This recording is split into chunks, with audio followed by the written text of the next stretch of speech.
Nakapag-shopping ang kanayon nyo at kumain sa McDo dahil nakatanggap ng ayuda. Awat mga kanayon. For today's video mga kanayon, nandito na naman ako sa McDo. Ang paborito ng kanayon nyo, ang chicken na laking. Dahil nga mga kanayon, may pera ang kanayon nyo. Awat. Bago ka pa nga pumunta dun sa counter, kailangan mong mag-order dito sa malaking cellphone nila na nakatayo dito sa may harap ng pinto.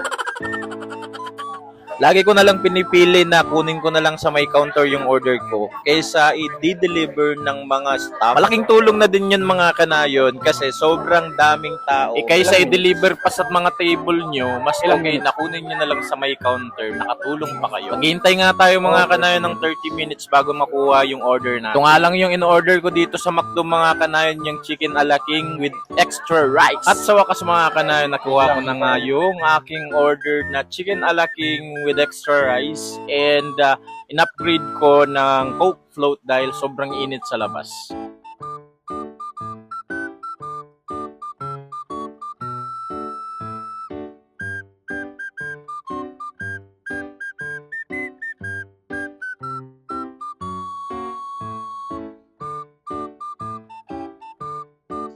Kung umabot ka dito sa video na to, huwag mong kakalimutang mag-follow, mag-like at i-share sa mga kanayon nyo.